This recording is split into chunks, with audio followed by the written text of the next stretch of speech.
तो सभी को नमस्कार।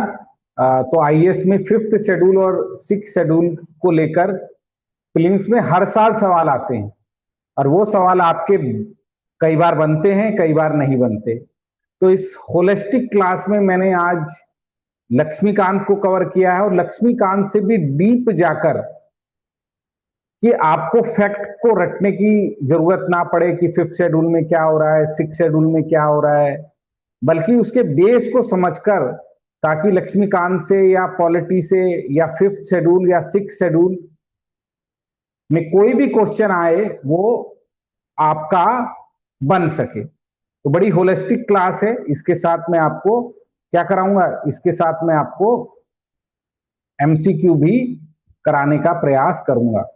ठीक है, ये पूरा नोट्स मैंने बनाया है बहुत बढ़िया तरीके से और बहुत ही क्विकली ये आपका हो जाएगा। तो आइए शुरुआत करते हैं।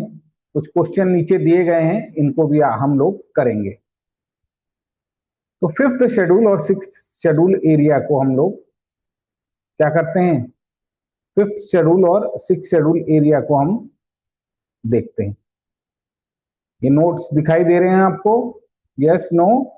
एक बार नो जरा सर। कर, नहीं दिखाई दे रहा। अब दिखाई दे रहा होगा। देखिए, ये नोट्स बनाए हैं, ये आपको यस सर।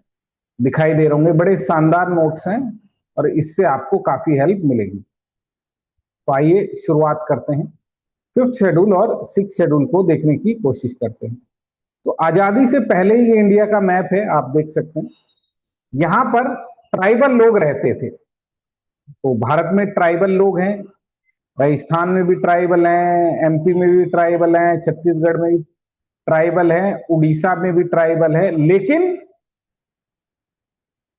हिंदू लोग भी हैं, मुस्लिम लोग भी हैं। यानी यह ट्राइबल पॉपुलेशन थोड़ी स्कैटर्ड सी नजर आती है, सब जगह नहीं है। कुछ डिस्ट्रिक्टों में है, कुछ डिस्ट्रिक्टों में नहीं है। लेकिन जब आप नॉर्थ ईस्ट में जाएंगे, आपको पता है ये इलाका कैसा रहा। ये इलाका कटा हुआ। कटा हुआ रहा। तो जब अंग्रेज लोग थे, उन्होंने यहां पर बड़ा अत्याचार किया, इनके फॉरेस्ट राइट्स को छीना, इनके ट्रेडिशनल कल्चर को क्या किया, एक्सप्लॉइट किया, अपने लॉज ले आए, क्रिमिनल लॉ ले आए और इनके जो ट्रेडिशनल ड्वेलिंग राइट से जल जंगल जमीन पर थे उनको छीना। और फिर जब भारत आजाद हुआ तो भारत को ये लगा इन इलाकों को जोड़ना है, ट्राइब्स के लिए कुछ करना पड़ेगा, इन इलाकों के लिए कुछ करना पड़ेगा। तो हमने क्या किया, हमने फिफ्थ और सिक्स्थ शेड्यूल बनाया।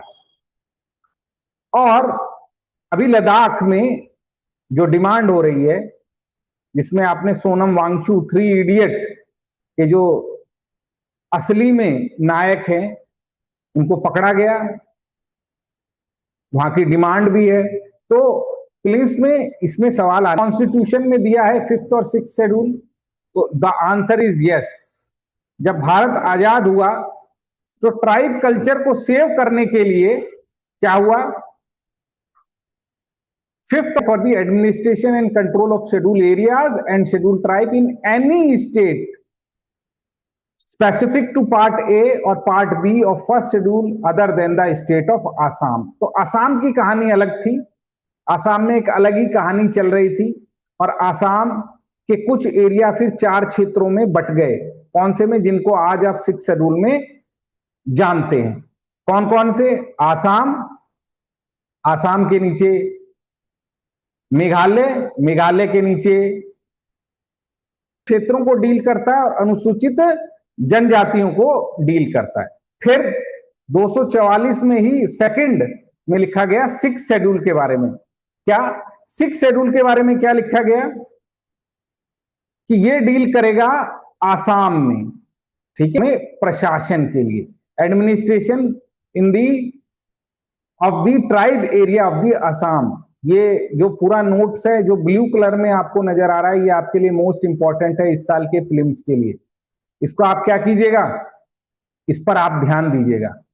ये आपको हेल्प करेगा। ये नोट्स रजनीश आईएएस एकेडमी के टेलीग्राम चैनल पर आपको मिल जाएंगे, वहां से लीजिए। तो आइए अब देखते हैं क्यों आया ये। मैंने कि जैसे आपको पहले बताया कि प्रिवेंशन ऑफ एक्सप्लॉयटेशन, एक्सप्लॉयटेशन हो रहा था उनका किसके द्वारा, मनी लेंडर और लैंड ग्रैबर। आपने पहले से ही पढ़ा होगा, अंग्रेजों के टाइम पे साहूकार और भूमाफिया आदिवासियों का शोषण किया करते थे।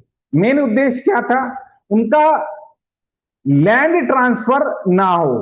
क्या ना हो, ये यूपीएससी में सवाल पूछ चुका है कि एक्ट क्यों आया, ताकि लैंड का ट्रांसफर ना हो।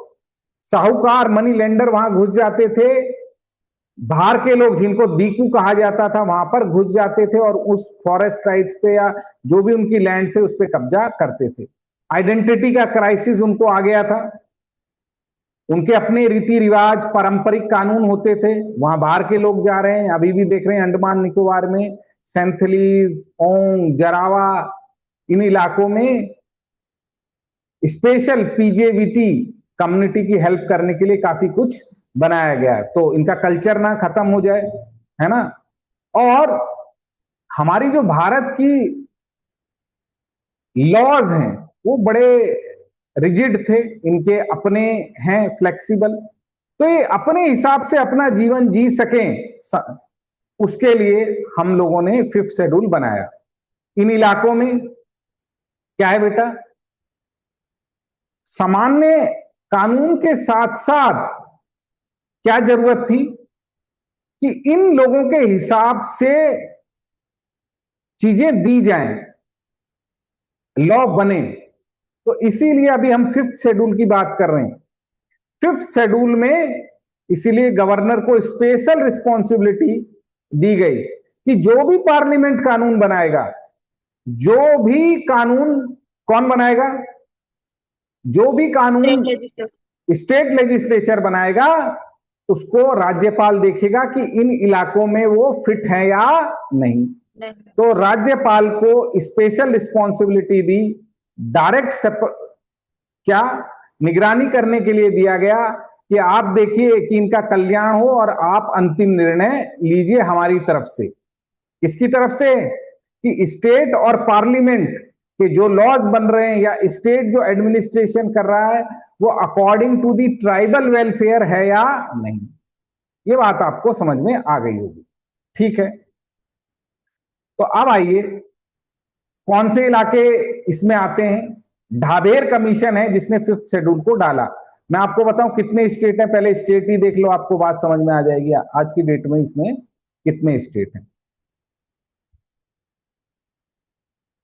फिफ्थ शेड्यूल में कितने स्टेट हैं, तो बच्चों आज की डेट में इसमें 10 स्टेट से ज्यादा है ना। फिफ्थ शेड्यूल में कितने स्टेट हैं, 10 स्टेट से ज्यादा है जो फिफ्थ शेड्यूल में आते हैं। जरा इनको देखते हैं, तो ये देख सकते हैं बेटा इन इलाकों में क्या है, ट्राइब्स रहती हैं। ये देखिए कई जगह पूरे पार्ट्स में रहती हैं, कुछ जगह स्कैटर्ड रहती हैं। ये इलाके हैं फिफ्थ शेड्यूल में। आप देख सकते हैं कई इलाके हैं, राजस्थान भी है, गुजरात भी है, महाराष्ट्र का भी इलाका है, एमपी का भी इलाका है, छत्तीसगढ़ का भी इलाका है, आंध्र प्रदेश का भी इलाका है, उड़ीसा का भी इलाका है। फिफ्थ शेड्यूल में कौन कौन से स्टेट हैं, आंध्र प्रदेश, छत्तीसगढ़, गुजरात, हिमाचल प्रदेश, झारखंड, मध्य प्रदेश, महाराष्ट्र, उड़ीसा, राजस्थान और तेलंगाना, ये इलाके इसमें आते हैं। अब इसमें इन इलाकों में जहां ट्राइब्स रहती है इनकी पहचान की जाती है ना। क्या की जाती है, पहचान की जाती है, ठीक है। कैसा इलाका होना चाहिए, जो सामाजिक और आर्थिक रूप से बैकवर्ड हो, सोशली और इकोनॉमिक बैकवर्ड हो ट्राइब्स का, वहां पर उसकी क्या करनी है, इंटरेस्ट और कल्चर को हमको प्रोटेक्ट करना है।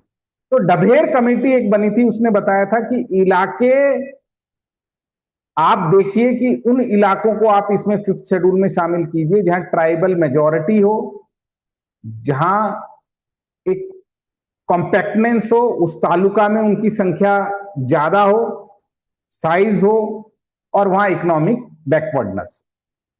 ठीक है, अब इन इलाकों को चुनेगा कौन? कौन इनको नोटिफाई करेगा?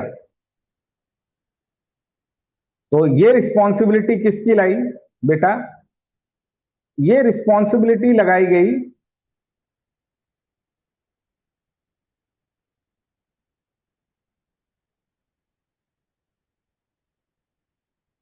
आगे देखते हैं, आगे इसमें सब लिखा हुआ है। तो बच्चों, सबसे पहला सवाल ये उठता है कि इन इलाकों की घोषणा कौन करेगा कि कौन से इलाके फिफ्थ शेड्यूल में आते हैं? पार्लियामेंट करेगी? वो स्टेट करेगा? किसकी जिम्मेदारी है?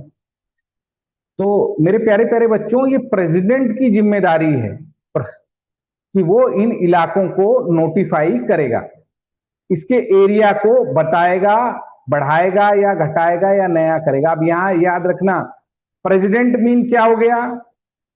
प्रेसिडेंट मीन हो गया सरकार, गवर्नमेंट। तो हु नोटिफाई? इंक्रीज या डिक्रीज कौन करती है? प्रेसिडेंट करता है, ऑन दी एडवाइस ऑफ, राष्ट्रपति करता है गवर्नर के कंसल्टेशन से। राष्ट्रपति गवर्नर के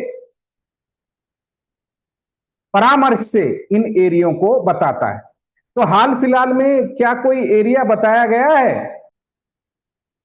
ये इलाके देखिए, जैसे राजस्थान का है सालुंभर, आंध्रा और तेलंगाना के कई इलाके डाले गए, छत्तीसगढ़ के मोला, मैनपुर, चौकी, उड़ीसा, झारखंड, गुजरात, महाराष्ट्र, हिमाचल प्रदेश के भी कई इलाके डाले गए हैं, है ना? तो कई इलाके डाले जाते हैं बच्चों, समय समय पर राष्ट्रपति द्वारा बढ़ाया घटाया जाता है। ठीक है, अब आइए, जब एक जगह को आपने बता दिया कि ये इलाका कैसा होगा, ये इलाका अब शेड्यूल एरिया होगा या ट्राइब एरिया होगा, तो क्या होगा? तो executive power of the state क्या होगी? जो राज्य की वहां एमएलए लोग हैं वो क्या करेंगे, उनकी क्या रिस्पॉन्सिबिलिटी? तो गवर्नर की वहां विशेष रिस्पॉन्सिबिलिटी आ जाती है बच्चों। क्या करता है वो? पूरा का पूरा काम वहां सरकार रहती है, अलग से कोई एडमिनिस्ट्रेशन नहीं होता, ये बात याद रखना है। वो सिक्स शेड्यूल में होता है। यहाँ राज्यपाल की विशेष रिस्पॉन्सिबिलिटी है इस इलाकों के लिए कि वो जो लोकल सरकार है, जो स्टेट गवर्नमेंट है, उसके साथ मिलकर काम करे, उस एरिया के लिए जो शेड्यूल एरिया में आया है। हर महीने वहां एनुअल रिपोर्ट डाले, किसके सामने? राष्ट्रपति के सामने, कि भाई वहां ये जो इस एरिया के लिए या इन ट्राइब्स के लिए कोई काम हुआ है या नहीं। अब ये जो इलाके डाले गए हैं या जहां ट्राइब्स हैं, ये इनके लिए रूल कौन बनाता है? तो बेटा याद रखना, यहाँ स्टेट का सारे के सारे लॉज एप्लीकेबल होते हैं, लेकिन गवर्नर उसको एक बार क्या करता है? देखता है। क्या देखता है?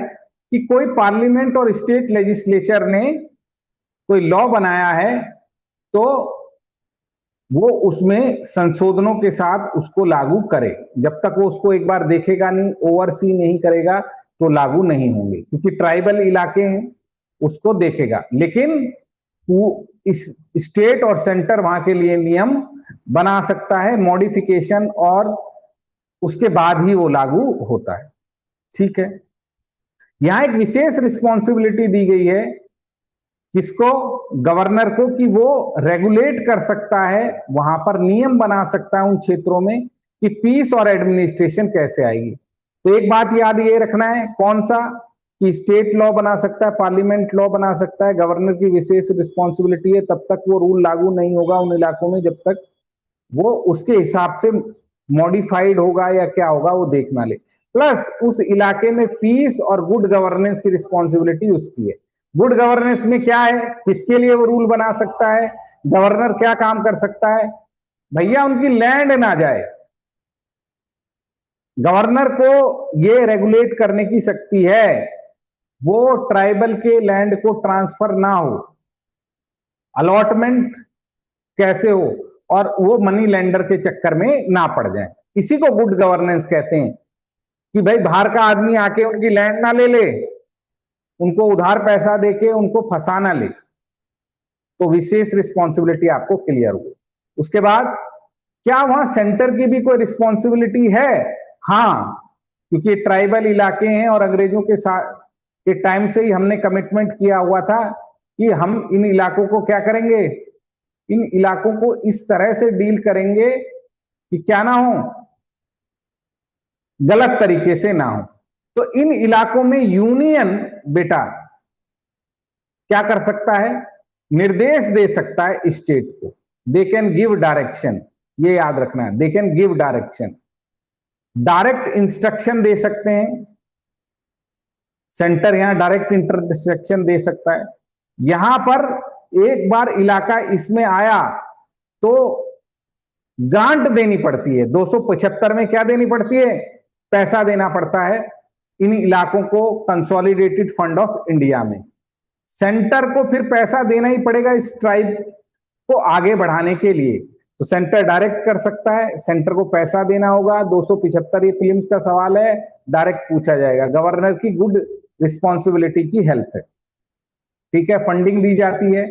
और प्रेसिडेंट चाहे तो क्या करता है, एक कमीशन बना सकता है। कमीशन की क्या रिस्पॉन्सिबिलिटी है कि वो ये देखे कि इन इलाकों की प्रोग्रेस हो रही है या नहीं, जहां पे शेड्यूल एरिया है उनकी, और जहां शेड्यूल एरिया नहीं भी है, सिर्फ ट्राइब रहती है, तो प्रेसिडेंट उस एरिया को भी नोटिफाई कर सकता है कि यहाँ ट्राइब स्कैटर्ड है, आप इसको, इसीलिए ट्राइब एरिया भी लिखा है शेड्यूल एरिया के साथ, तो कमीशन बना सकता है। अब यहां बनती है क्या बेटा, इन इलाकों को कैसे मैनेज किया जाए, उसके लिए सलाहकार परिषद बनती है जो सलाह देती है, एडवाइजरी काउंसिल।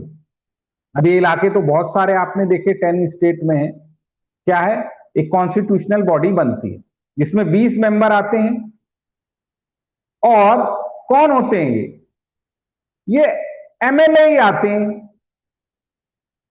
कितने, 20 में से 3/4 15 मेंबर एमएलए आ जाते हैं उस इलाके के, उस स्टेट के। और फिर 5 लोग नॉमिनेट होते हैं, किसके द्वारा, गवर्नर के द्वारा। ये लोग बैठते हैं और उन पर्टिकुलर इलाकों के लिए क्या बनाते हैं, अपॉइंटमेंट इन्हीं के द्वारा की जाती है कि भाई क्या क्या होना चाहिए। एडवाइस करते हैं इन इलाकों में क्या स्कीम आ सकती है, एडवाइस करते हैं किसको, राज्य सरकारों को, कि भाई अब यहां देखना इस काउंसिल की जो भूमिका है एडवाइजरी है, ये कोई एडमिनिस्ट्रेशन नहीं करता, बस सलाह देता है। गवर्नर कहे मुझे इस मुद्दे पर सलाह दीजिए, सलाह देता है। राज्यों, स्टेट लेजिस्लेटिव है, उनको किस तरह के लॉज बनाने चाहिए, कैसी स्कीम बनानी चाहिए, उस पर सलाह देता है। क्योंकि एमएलए इसमें है तो वो सलाह देते हैं, ठीक है, क्लियर हुई। और विशेष सलाह दी जाती है किस पर, भूमि और मनी लैंडिंग। तो कुल मिलाकर उनकी ग्रोथ हो सके, लैंड ग्रैब ना हो सके, मनी लैंडिंग ना हो सके, उनका कल्याण हो सके, इसीलिए सेंटर की एक विशेष रिस्पॉन्सिबिलिटी बनाई गई है कि गवर्नर क्या करेगा, गवर्नर एक एडवाइजरी काउंसिल बनाएगा, गुड गवर्नेंस के लिए लॉ बना सकता है। अब क्या होता है, क्या वहां जर्नल कानून लगते हैं? हाँ जी, जर्नल कानून लगते हैं, सारे लॉज लगते हैं, कोई दिक्कत की बात नहीं है। बस वही लॉ जो गवर्नर देखता है कि यहाँ इस इलाके में ये लॉ शायद ठीक से एप्लीकेबल ना हो, तो उसको क्या है, एक पावर दी गई है कि वो पहले नोटिफाई करेगा कि यहां लगेंगे या नहीं, पर पूरी तरीके से लगते हैं। गुड गवर्नेंस आपने देख लिया। और इसी को फिर आगे बढ़ाते हुए पेशा एक्ट इन इलाकों में बनाया गया कि लोकल पंचायतें भी क्या कर सकें, इनको आगे बढ़ा सकें। जो ग्राम सभा है उसको क्या किया गया, पावरफुल बनाया। अब मैं आपको 5th शेड्यूल में एक बात बताऊं कि सब कुछ चलेगा, कोई टेंशन की बात नहीं है, यहां सब कुछ चलेगा, बस गवर्नर की एक विशेष रिस्पॉन्सिबिलिटी है, एक एडवाइजरी काउंसिल है और एक ग्रांट क्या है बेटा 275 के तहत सेंटर की तरफ से आनी है। तो और थोड़ा फोकस बढ़ जाता है इन इलाकों पे कि हमें ट्राइबल का इन इलाकों पर, जो अगर स्टेट कोई रूल बना रहा है या पार्लियामेंट कोई रूल बना रही है तो इनके अकॉर्डिंग हो, ये देखना गवर्नर का काम है, जब तक वो नोटिफाई नहीं करेगा यहां लागू नहीं। बताओ इतनी बात क्लियर हुई? Yes sir. क्लियर हुई। अब 6th शेड्यूल देखिए, 6th शेड्यूल को हम लोग देखते हैं, फिर क्वेश्चन भी पढ़ेंगे। अब अंग्रेजों के टाइम पे ही एक इलाका था आसाम, बहुत बड़ा इलाका था। कौन सा इलाका था?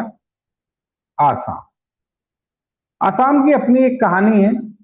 पहले ये मान लो कि नॉर्थ ईस्ट का बहुत बड़ा हिस्सा इसी के अंडर आता था और ये लोग अपना अपने हिसाब से अपने कानूनों के तहत जी रहे थे, अपने कल्चर को प्रोटेक्ट कर रहे थे, पूरा एडमिनिस्ट्रेशन कर रहे थे, लॉ बना रहे थे, सब कुछ यही कर रहे थे और किसी और का हस्तक्षेप नहीं था इस इलाके पर। फिर असम से ही टूट टूट कर बहुत सारे स्टेट इसमें बने। तो जब अंग्रेज लोग आए तो उन्होंने कहा कि इस इलाके का क्या करना चाहिए।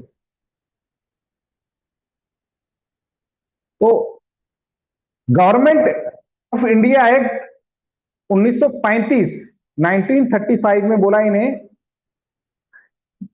अपने तरीके से लॉ बनाने दो, सब कुछ करने।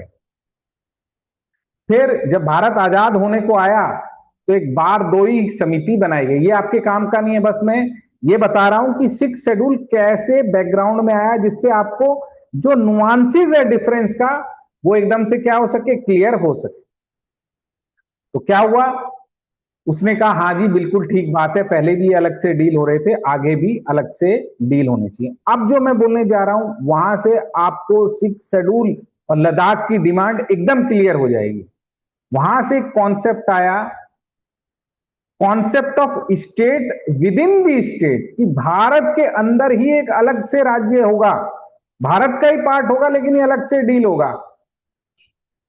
ये अपने तरीके से लॉ बनाए, अपने तरीके से एडमिनिस्ट्रेशन करे, अपने हिसाब से जुडिशियल चीजों को देखे। इसी को कहते हैं राज्य के अंदर एक राज्य जो अपनी तरीके से काम कर रहा है, ऑटोनॉमी में काम कर रहा है भारत के साथ जुड़ने के लिए। ये कॉन्सेप्ट वहां पे आ गया। अब हमें भारत को, इस इलाके को भारत से जोड़ना था, इसीलिए हमने इनकी ऑटोनॉमी को स्वीकार किया और इनके लिए एक एक्ट लिख दिया कि भाई असम वालों तुम अपने तरीके से लॉ बनाना, अपने तरीके से जुडिशरी देखना, अपने तरीके से एडमिनिस्ट्रेशन करना, हमें कोई दिक्कत नहीं है, बस हमारे साथ जुड़ जाओ। और एक कॉन्सेप्ट का विकास हुआ, state with in the state. क्या बोला हमने? बोला तुम ऑटोनोमस डिस्ट्रिक्ट काउंसिल बना लो अपनी। क्या बना लो? हम बनाते हैं एमपी एमएलए, तुम जिन इलाकों को हम 10th शेड्यूल में 6th शेड्यूल में डालेंगे वहां आपकी क्या बन जाएगी? ऑटोनोमस डिस्ट्रिक्ट काउंसिल बन जाएगी। ठीक है, यहां पर ऑटोनोमस डिस्ट्रिक्ट काउंसिल है।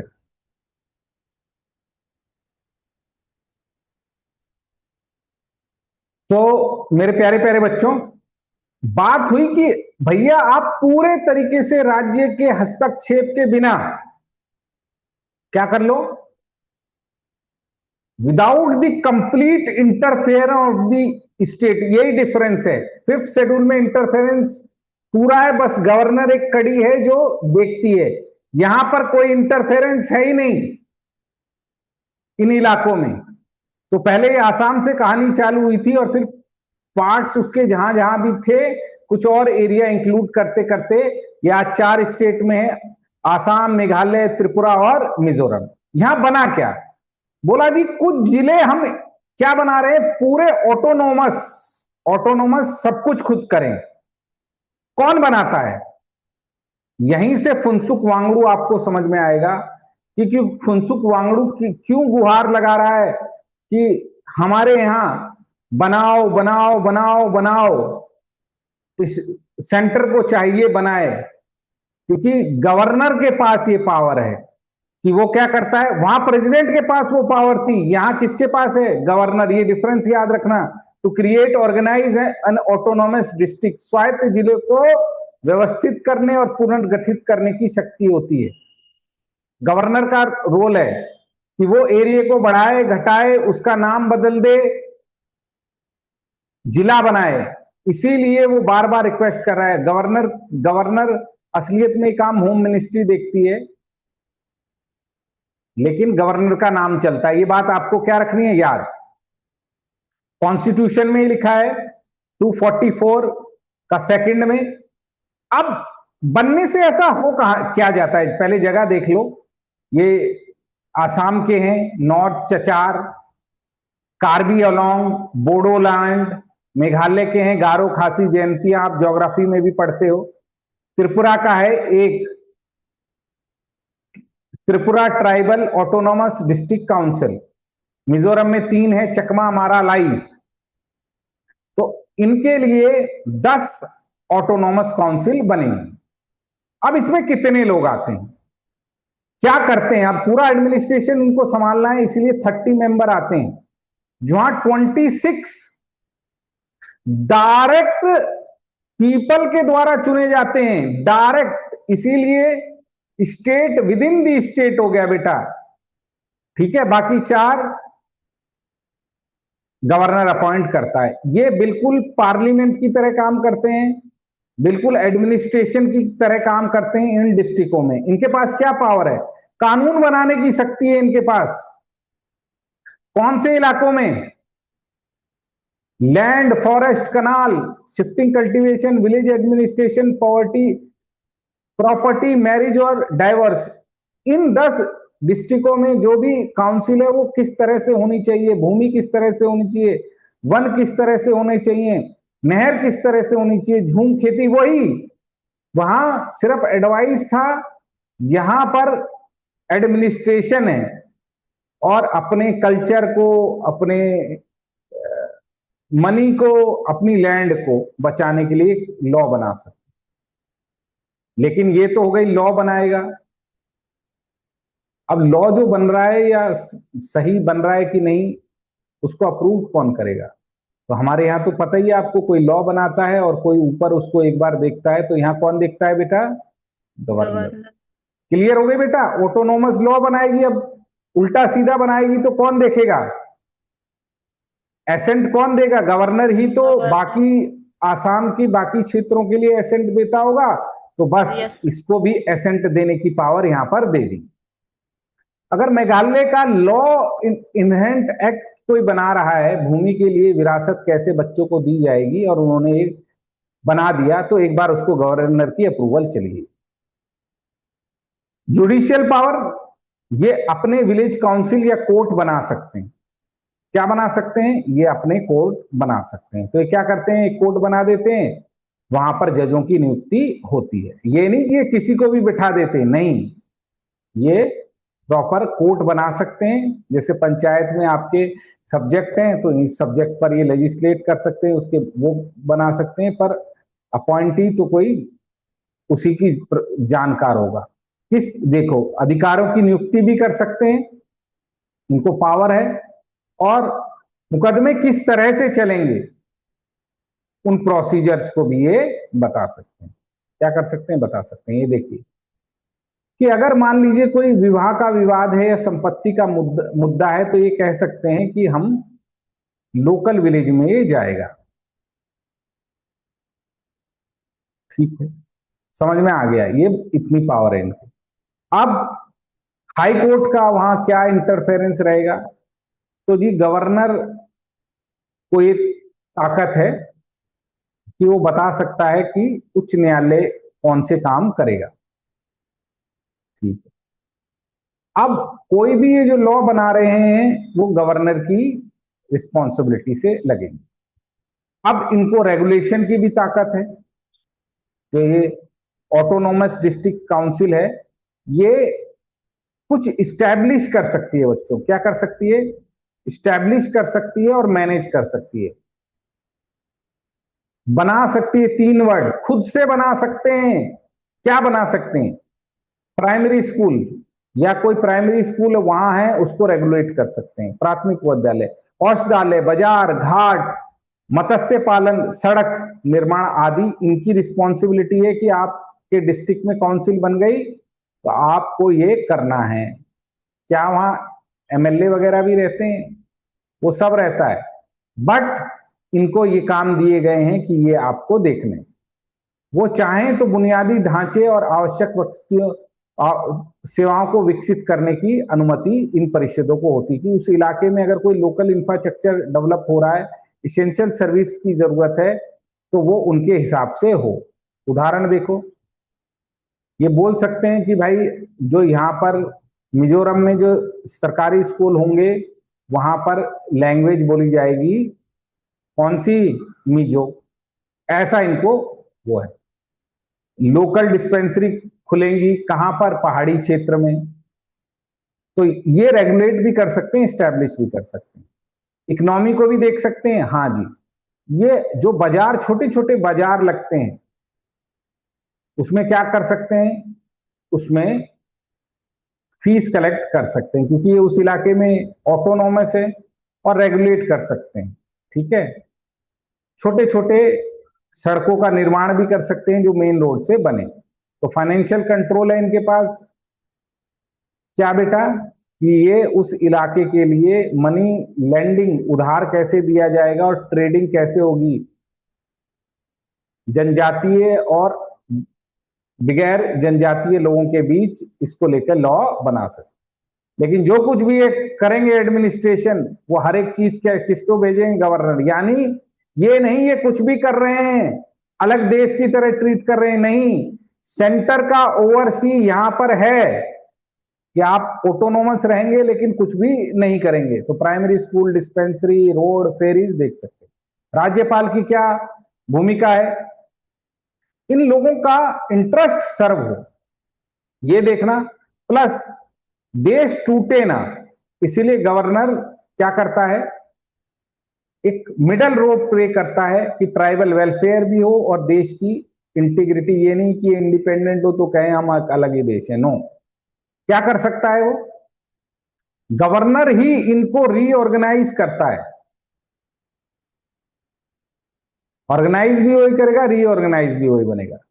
किसी भी क्षेत्र को बढ़ा घटा सकता है, नाम बदल सकता है और उनकी सीमाओं को परिभाषित भी कर सकता है। या तो इंक्रीज कर सकता है, डिक्रीज कर सकता है, नाम भी बदल सकता है और डिफाइन भी कर सकता है। यही फिल्म का सवाल इस बार पूछा जाएगा।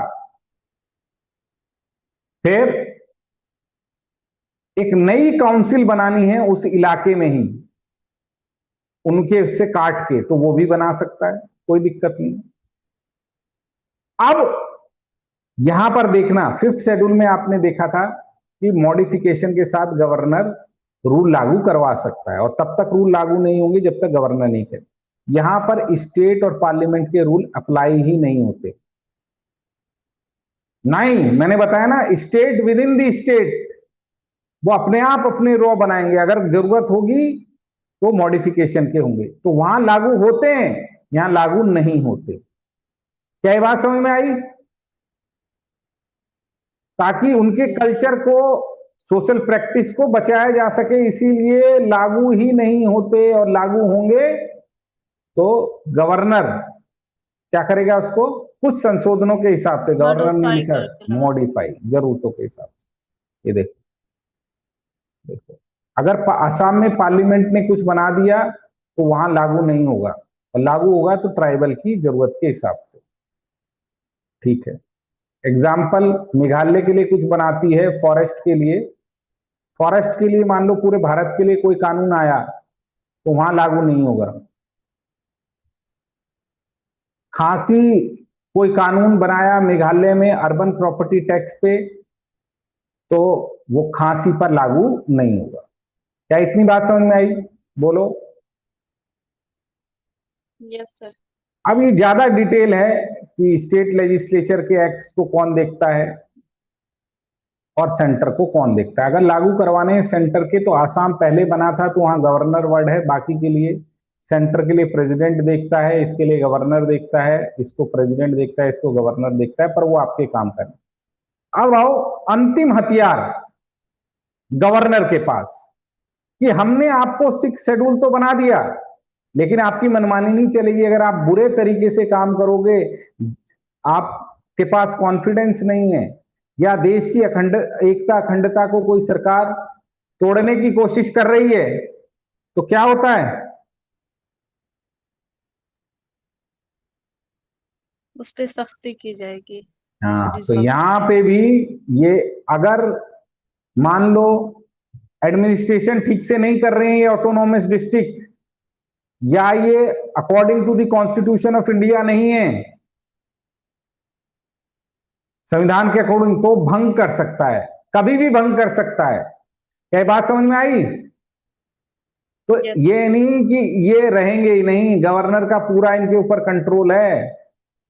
ये पीटी का सवाल है और ध्यान रखने बात योग्य, इन इलाकों में कैसी प्रोग्रेस हो रही है इसके लिए एक कमीशन बनता है।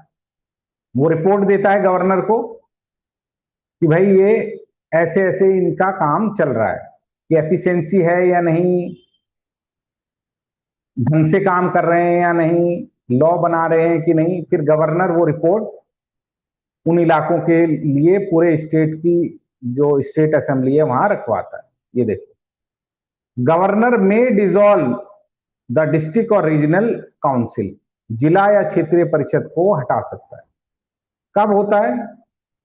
वही जब उसको ये महसूस हो कि पब्लिक के इंटरेस्ट के या राज्य के इंटरेस्ट के अलग काम कर रहा है। ये देख लो, तो होम मिनिस्ट्री को अल्टीमेट पावर है गवर्नर के थ्रू, फिर फ्रेश सिलेक्शन होते हैं और फिर दोबारा से किया जाता है।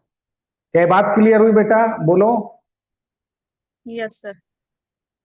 ये देखो, जैसे अगर वहां पाया गया त्रिपुरा में करप्शन बहुत ज्यादा हो रहा है तो गवर्नर उसको अपॉइंट कर सकता है, वो डिसॉल्व करके फ्रेश इलेक्शन करा सकता है। इतनी बात क्लियर हुई?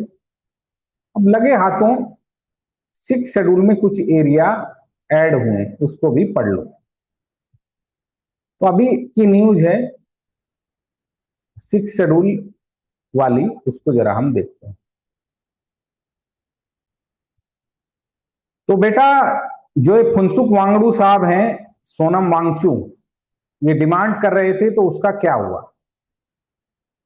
तो 6 शेड्यूल में 27 अप्रैल 2026 को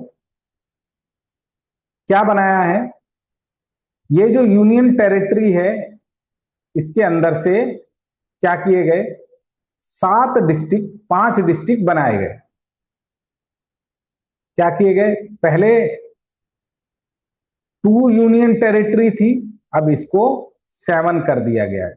झांसकर, द्रास, शाम, नुब्रा और चांगटांग।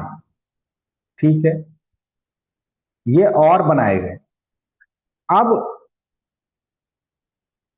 क्या लद्दाख को इन्होंने 6 शेड्यूल में डाला?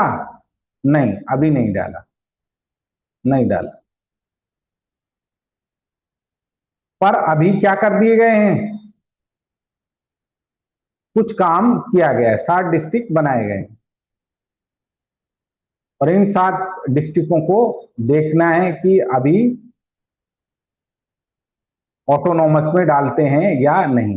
अभी क्या बनती है यहाँ पे, काउंसिल बनती है ना, लेकिन 6 शेड्यूल में आने के बाद इनको लेजिस्लेटिव पावर भी मिल जाएगी। ठीक है, अभी प्लानिंग करने का और डेवलपमेंट करने का इनको रोल है, लेकिन protection of land, identity, job जैसा आसाम के उसमें है वो नहीं। तो देखते हैं थोड़े दिन में कुछ और प्रोग्रेस होगी तो हम लोग इसको ट्रैक करेंगे। अब आइए जरा कुछ क्वेश्चनों को हम डील कर देते हैं, देखते हैं।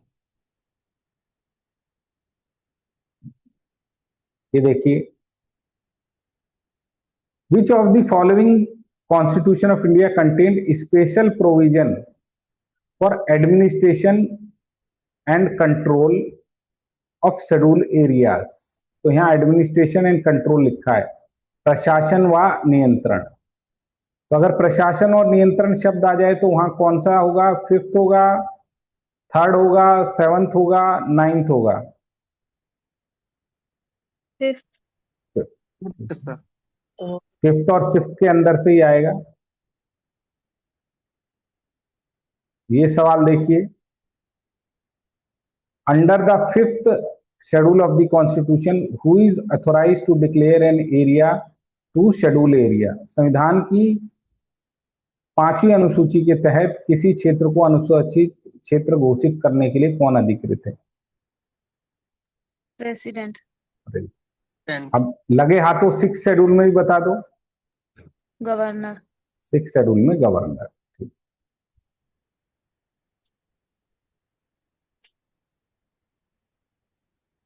अब इसको देखो, डी ऑप्शन मान लो, सीएम। 6ठी अनुसूची के संदर्भ में स्वायत्त जिले को पुनर्गठित ऑटोनोमस डिस्ट्रिक्ट को बनाने की रिस्पॉन्सिबिलिटी किसकी है? प्रेसिडेंट को, गवर्नर को? रीऑर्गेनाइज और ऑर्गेनाइज करने की शक्ति किसको है? राष्ट्रपति को, प्रेसिडेंट को, गवर्नर ऑफ द स्टेट को, या मिनिस्ट्री ऑफ ट्राइबल अफेयर्स को? गवर्नर को। गवर्नर ही पढ़ा है हमने, उसी की ये रिस्पॉन्सिबिलिटी दी गई।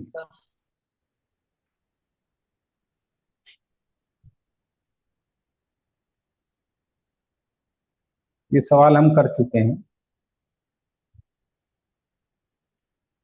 देखो।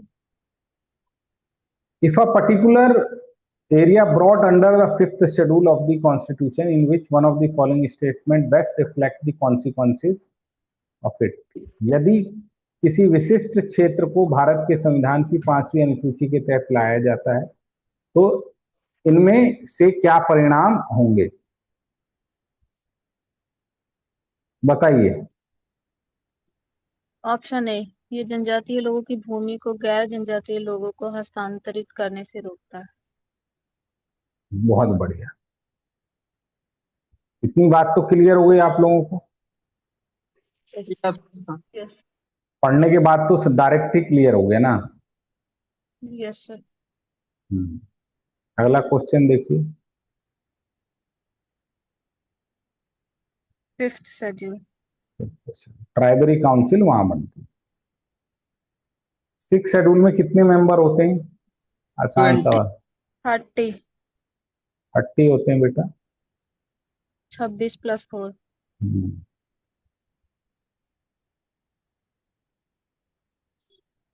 बहुत बढ़िया।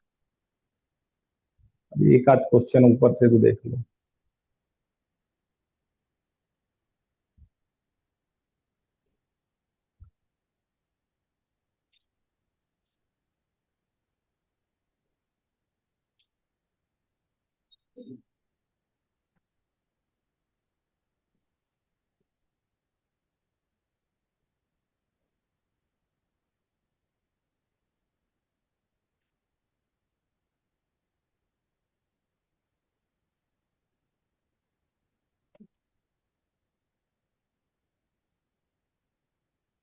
बताओ कौन कौन सी स्टेटमेंट सही है? फर्स्ट स्टेटमेंट सही है या नहीं?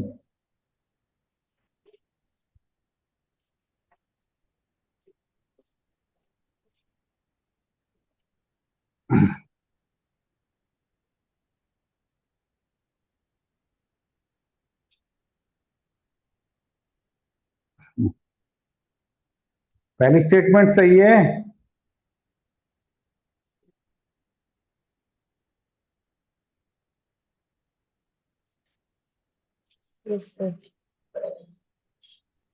ठीक है। The executive power of union extend to दी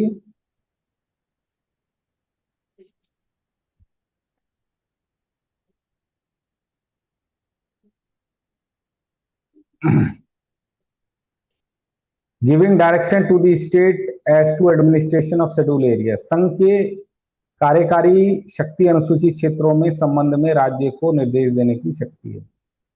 ठीक है।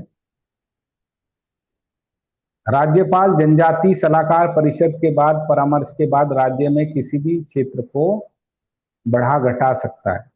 ये स्टेटमेंट सही है? नहीं सर, कौन गलत। बढ़ा घटा सकता है? राष्ट्रपति, गवर्नर के प्रेसिडेंट। सहायता से। थर्ड स्टेटमेंट देखो, any regulation made by governor और peace on good government schedule must be submitted to the president assent. Yes sir. करना होता है, यस सर। ये याद रखना, ये करना होता है। सेकंड स्टेटमेंट इसमें गलत है। चलो ठीक है, तो आशा करता हूं कि आपको ये बात समझ में आई होगी। इसको आप रिवाइज कीजिएगा लक्ष्मीकांत के चैप्टर से जाकर, ठीक है? ओके, तो थैंक यू वेरी मच। बाकी भी बहुत सारी क्लासेस मैंने आपके लिए वहां बनाई हुई। Thank you, God bless you.